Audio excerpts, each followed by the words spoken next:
The spoon people are coming. Keep these on your ears so they don't read your thoughts. Okay, I know what you're thinking. The concept of spoon people is stupid, but if you think that's stupid, keep watching. So conspiracy theories are something that people just love to talk about, either because they believe them or because they're just straight up entertaining. Many of the classics include 9/11 was an inside job, JFK's assassination was conducted by the government, and of course the moon landing was faked. But today, we're going to cover the conspiracy theories that are even more out there that a lot of people unfortunately believe. Here are the 10 craziest conspiracy theories that people actually believe. Number 1 is the New World Order. Starting off this list is a theory that says that the people that you think are in charge are really taking orders from mysterious figures in the shadows. Yes, folks, I'm sorry to be the one to tell you this, but the world is being run under one secretive, authoritarian government known as the NWO, or New World Order. This theory actually dates back to the 1940s and suggests that there is a secret society of wealthy and politically powerful people working to establish and maintain control over the entire planet. Other, more religious theorists claim that the New World Order would fulfill prophecies and bring about an apocalypse through an antichrist or similar event. I can't say that without laughing. Cooperative governments like the United Nations and the North Atlantic Treaty Organization, known as NATO, are some notable steps towards this theory. Some even go as far as to believe that with the European Union uniting under one currency, next is going to be North America with the Amero. From there, it's only one more step until we have one world currency under a one world bank under a one world government. That was really hard to say. One world. One world. Look, some of this theory has merit, but you can't just go around believing every little thing that you hear. If that were the case, someone would tell you that the government is run by lizard people. That's coming up? Oh. Number 2 is poison snow.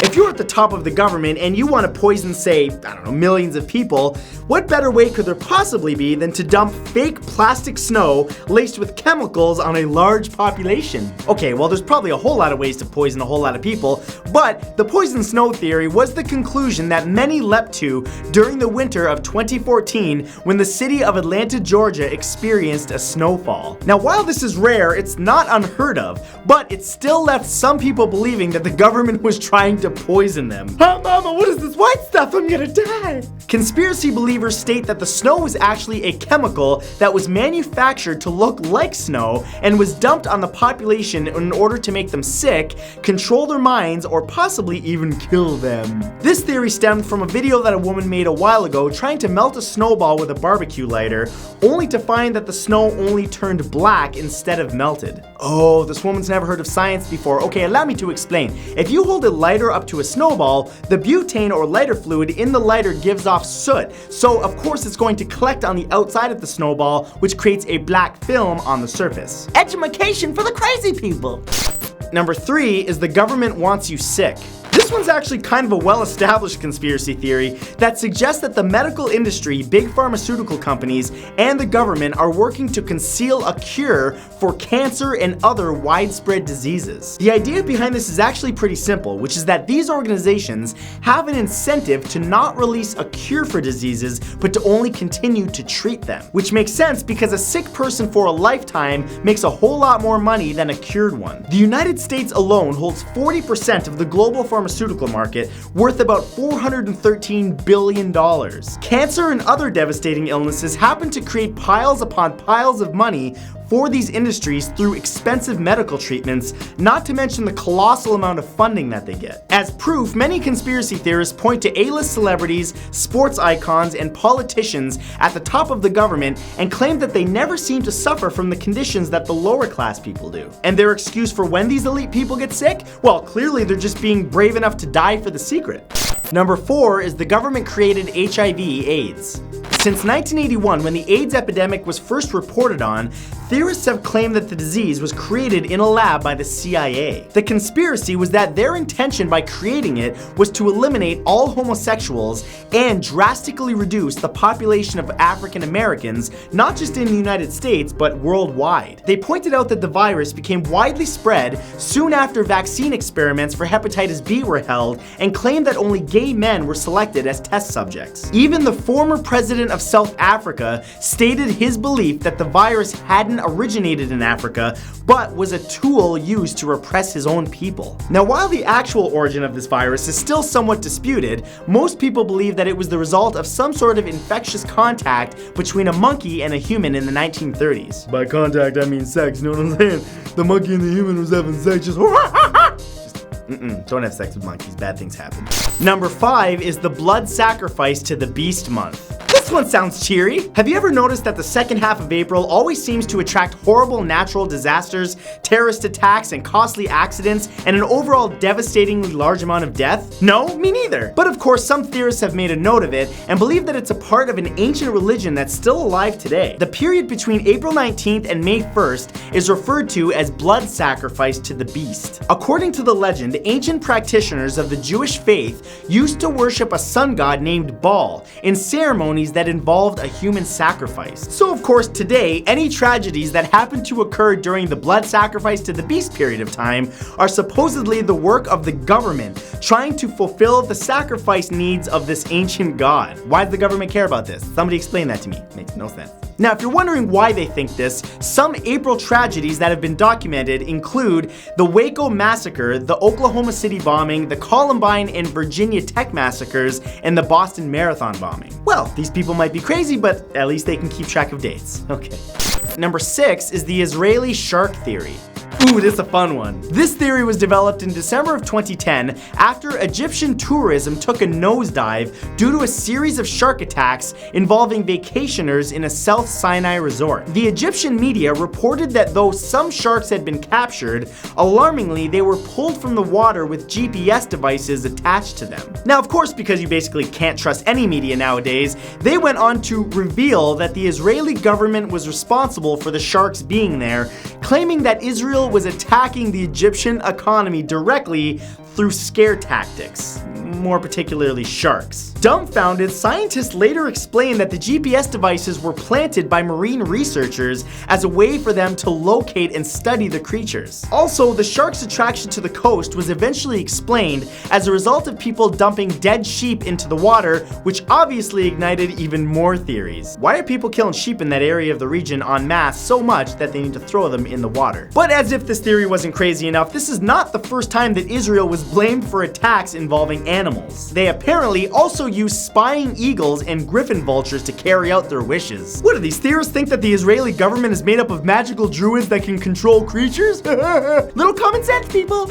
Number 7 is Hillary Clinton and 9/11. Hillary Clinton was at the center of several government scandals during the course of her campaign to be president. Everything has been theorized about this woman, including that she's an Illuminati agent, a murderer, or that she's just a puppet for her husband, former President Bill Clinton, and his shadow government. There's even some who believe that she's not really human, but rather a cyborg or a mutated lizard person. Oh, now we're getting into the lizard people. However, one of the lesser known conspiracies, born out of the campaign itself, evolved through her choice in logo art. The letter H fused with a pointing arrow obviously holds symbolism in regards to progression or moving forward. But some Americans who stood against Hillary actually believed that the symbolism was an intentional reference to the September 11th terrorist attacks against the United States. It was said that the blue columns represent the World Trade Center and the arrow depicts the flight path of the hijacked planes. They believe that the logo was created to draw attention to Hillary through political controversy. Do you think these people leave the house every day with different colored tinfoil hats, or do you think they just go with good old original silver every day? I wonder. Number 8 is FEMA is turning Walmarts into prison camps. Apparently nothing can be a coincidence when you're a fanatical conspiracy theorist.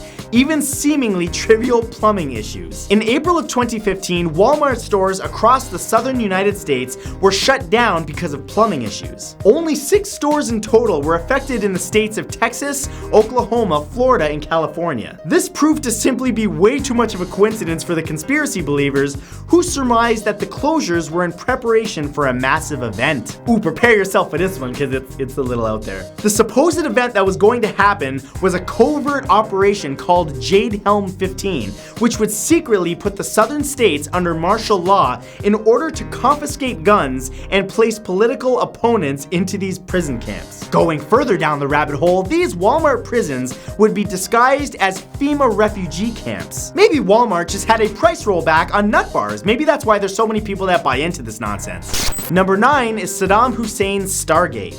I'm starting to think that there are some people who see a horribly evil villain in a TV or movie and genuinely believe that that's how some enemies of the United States actually act. You know, as if they just built a doomsday weapon and are about to destroy the entire world with it, that kind of a thing. Well, there's an absolutely insane theory circling around about why President Bush actually invaded Iraq in 2003. Allow me to explain. The theory states that somewhere in Iraq, Saddam Hussein, with the help of a think tank of geniuses, had been secretly hiding and reverse engineering some ancient alien technology. Yup. The artifacts were either remnants of a previous civilization that lived in the area hundreds or even thousands of years ago, or it was part of a UFO crash that landed in the 1990s. And apparently this technology was possibly a Stargate, which the god Anu-Kai would use for his return to the physical world. Oh, it just gets weirder and weirder. When Bush heard about the Stargate and the prophecy surrounding the return of Anu-Kai, he sent the military in to deal with Saddam and it. Actually, hold on a minute. Has anyone written this into a movie script yet? Because this is a film I would pay to see. And number 10 is the Reptile Connection. The last entry on our list easily takes the cake for the craziest. This theory, created by English writer David Icke and now incredibly believed by far too many people to count, states that the world's most powerful elite are actually a race of lizard-like beings from outer space. The reason, of course, that we don't immediately recognize these people and say, hey, that's a lizard alien man, is of course because they can change form at will. Some famous alleged reptiles include Queen Elizabeth, President Barack Obama, actor Benedict Cumberbatch, and famous inventor Nikola Tesla, as well as Jack Nicholson. Jack Nicholson, yeah, that makes a lot of sense because, of course, a race of lizard people being obsessed with, being humanity's overlords would want to impersonate an actor for the limelight. In the future, the lizards aim to achieve their own new world order, there's that term again, and probably enslave us all. Surprisingly, lots of silly people actually believe in this theory, as Icke's lectures sell very well in various countries. Ugh, these just get more and more ridiculous. So those were the 10 craziest government conspiracies. As always, I want to know from you guys if there are any that I missed on this list. If so, and you know of one that's just even crazier, leave it in the comments below, because why not create some more insanity? But as always, thank you guys so much for watching. Remember to subscribe to my channel and turn on notifications by clicking the bell next to the subscribe button so that you can be notified of my next upload. On the right, you'll find 2 of my most recent videos that you can press or click on your screen right now in case you missed them. And don't forget to check out my second vlog channel, the link to which is in the description. Have a great night, and I will see you next time.